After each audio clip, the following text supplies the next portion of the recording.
The once vibrant lands of Elarion were now but a memory. Charred forests stretched for miles, the trees reduced to skeletal remains. The rivers that once sparkled under golden sun rays now ran black with the taint of dark magic. And in the distant mountains the Wraith King's fortress loomed, a jagged spire of onyx stone, pulsing with a sickly violet glow. It was a beacon of despair, a symbol that the Nightborn had returned. For 2 years, Lyra and her colossal wolf companion, Kael, had fought side by side against the darkness that consumed their world. With fur as dark as midnight and eyes like molten gold, Kael towered over horses, his presence striking fear into the hearts of even the bravest warriors. He was more than a companion, he was a force of nature. His strength made armies tremble, and his loyalty made Lyra unstoppable. But after their victory over the Nightborn warlord, their world was left fractured and broken. Villages struggled to rebuild, and once proud cities were reduced to ash. Lyra, seeking solace, retreated to the northern wilderness with Kael, away from the ruins of Elarion. For a time they wandered, but peace was a fleeting dream. One night, as the wind howled through the frostbitten woods, Lyra awoke to the scent of rot in the air. The sky was choked with black smoke, and in the distance she saw the horizon glowing red with fire. A village was under attack. Without hesitation she leapt onto Kael's back and they rode toward the blaze. But they were too late. The village was nothing more than a burning skeleton. Scorched bodies lay scattered on the ground, men, women, and children alike. A single survivor, bloodied and trembling, staggered toward them. With his dying breath, he uttered a name that made Lyra's blood run cold. Her hands tightened around the hilt of her twin blades. She thought they had destroyed him in the final battle. But the Wraith King was not a man, he was a vessel for something far older and darker. An entity of pure malice, reborn with more power than before. The ground quaked as a dozen Nightborn warriors emerged from the shadows, their eyes like embers and their skin charred black as coal. With a guttural snarl, Kael lunged, his massive claws tearing through the first wave of the attackers. Lyra followed, her twin blades flashing in the firelight as she sliced through the second. The fight was brutal, and for every Nightborn they cut down, 2 more appeared. Realizing they were outnumbered, Lyra climbed onto Kael's back. "Run," she commanded, gripping his fur tightly. With a mighty leap, Kael bounded through the smoke, leaving the ruins behind. But as they fled, Lyra knew they couldn't run forever. The Wraith King would not stop. The next day, Lyra sought out an ancient seer, the blind sage, who dwelled in the ruins of the Forgotten Kingdom. The crumbling stone towers were said to hold lost secrets of the old world. The sage, though frail, was said to possess wisdom that spanned centuries. When Lyra and Kael arrived at the ruins, they found the seer sitting atop a weathered stone throne, his eyes clouded with fog. He raised his hand and pointed toward the horizon. "In the ashes of the old world," he rasped, "the warriors of light must rise again." From beneath his robes he produced an ancient scroll, parchment brittle with age.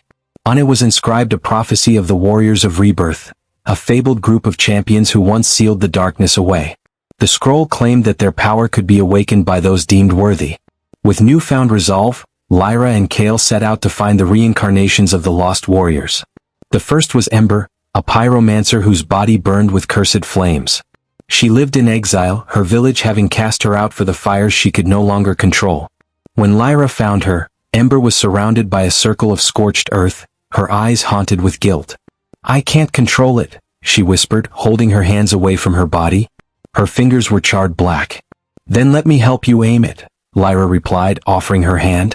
Next was Dorian, a rogue who once served the king's army but now lived as a shadow in the cities. His twin daggers were infused with storm magic, allowing him to strike with the speed of lightning. When they found him, he was fighting off a dozen mercenaries in a tavern, his blades flashing like silver streaks. "You'll never be fast enough alone," Lyra told him, blocking a sword meant for his throat. He grinned, flicking the blood from his dagger. "I'm fast enough with friends." Lastly, they sought Thalos, a guardian knight believed to be long dead.